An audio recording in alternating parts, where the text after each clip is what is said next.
Assalamualaikum warahmatullahi wabarakatuh. Perkenalkan, nama saya Desi Asmarianti dari kelas 19B akan menjelaskan tentang masa kependudukan Jepang dari tahun 1942 sampai 1945. Simak videonya selengkap ini. Yang selanjutnya yaitu latar belakang.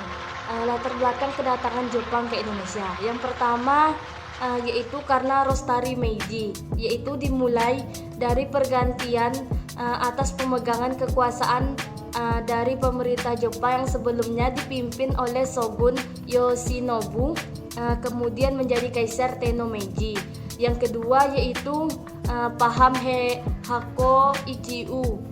Ini adalah sebuah paham yang berasal dari agama Shinto. Kepercayaan ini membuat Jepang menganggap mereka sebagai negara yang maju dan juga memiliki sebuah tanggung jawab untuk membuat kesatuan dalam umat manusia guna untuk mempersatukan bangsa di dunia seperti Indonesia. Yang selanjutnya yaitu Jepang sebagai militer modern dikarenakan perubahan yang dilakukan Rostari Meiji sangat berpengaruh. Yang keempat yaitu ikut ke dalam Perang Dunia Kedua di bawah aliansi Aksis.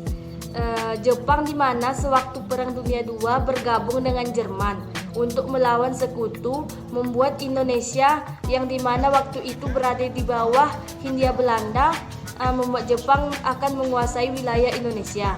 Yang selanjutnya yaitu Jepang adalah saudara tua Indonesia.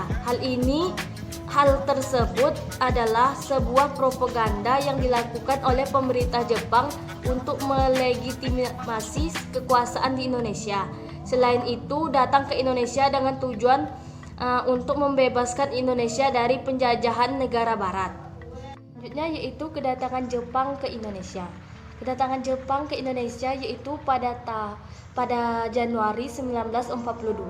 Jepang mendarat masuk ke Indonesia melalui Ambon dan menguasai seluruh Maluku.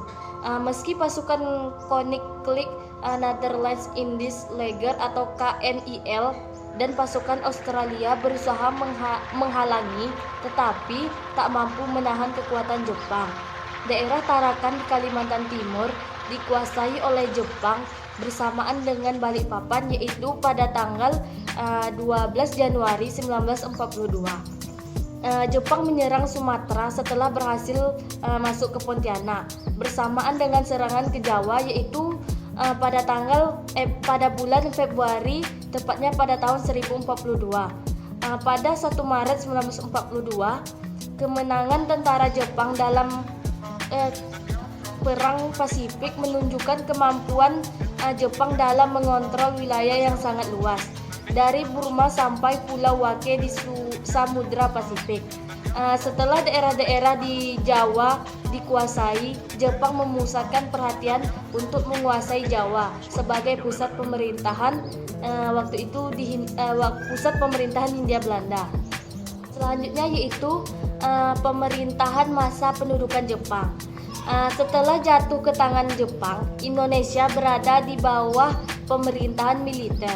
Pemerintahan militer Jepang di Indonesia terbagi dalam 3 daerah pemerintahan. Yang pertama yaitu wilayah Sumatera. Wilayah Sumatera ini di bawah pemerintahan Angkatan Darat Bela Tentara 25 yang berpusat yaitu di Bukit Tinggi. Yang kedua yaitu wilayah Jawa dan Madura di bawah pemerintah Angkatan Darat Bela Tentara 16 yang berpusat di Jakarta.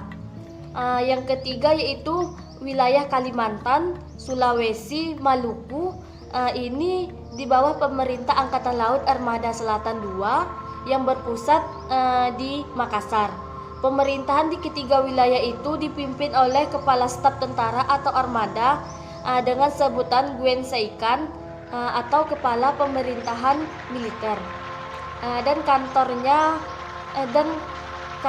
disebut Gwen Senkanbu. Karena kekurangan tenaga pemerintahan, orang Jepang terpaksa mengangkat orang Indonesia untuk menduduki jabatan tinggi tersebut. Selanjutnya yaitu perlawanan rakyat Indonesia terhadap pendudukan Jepang. Yang pertama yaitu peristiwa Chot Flag di Aceh, yaitu pada tanggal 10 November 1942. Pemberontakan dipimpin oleh seorang ulama muda, Tengku Abdul Jalil, yaitu guru mengaji di Chot Flag, Lonkos Mawe. Usaha Jepang untuk membujuk sang ulama tidak berhasil, sehingga Jepang melakukan serangan mendadak di pagi buta sewaktu rakyat sedang melaksanakan sholat subuh. Yang kedua yaitu Jepang menyerang di Kalimantan Barat.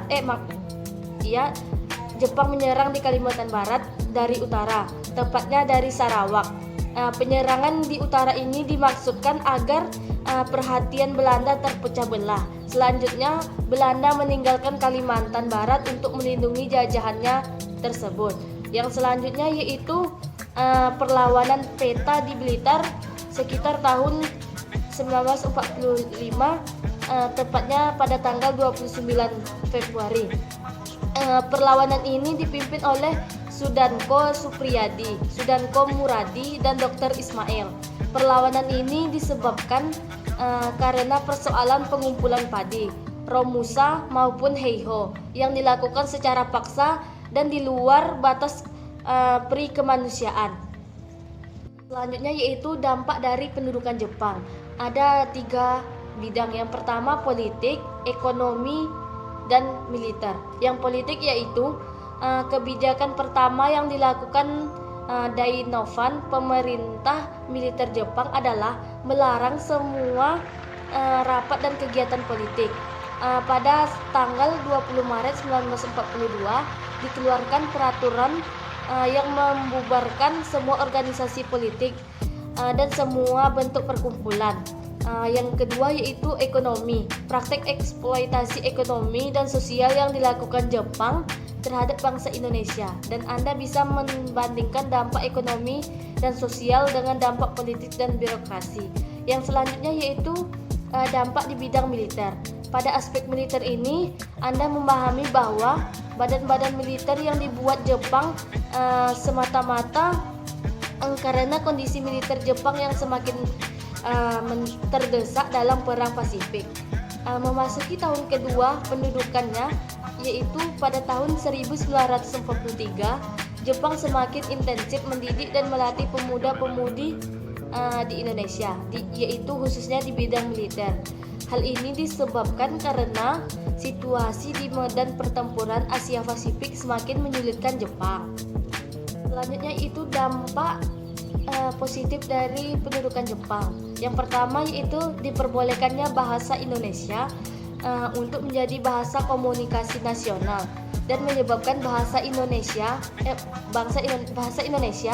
mengukuhkan diri sebagai bahasa nasional. Jepang mendukung semangat anti Belanda sehingga mau tak mau ikut mendukung semangat kolonialisme Indonesia. Yang kedua yaitu didirikannya Kumyai. Kumyai ini yaitu koperasi yang bertujuan untuk kepentingan bersama. Yang ketiga yaitu mendirikan sekolah-sekolah seperti SD 6 tahun, SMP 9 tahun, dan SLTA, pembentukan starta masyarakat hingga tingkat paling bawah yaitu rukun tetangga atau RT. Yang selanjutnya itu dibentuknya BPUPKI dan PPKI untuk mempersiapkan kemerdekaan Indonesia. Dari sinilah muncul ide Pancasila. Yang selanjutnya yaitu Jepang dengan propaganda melatih dan mempersenjatai pemuda Indonesia demi kepentingan Jepang pada awalnya.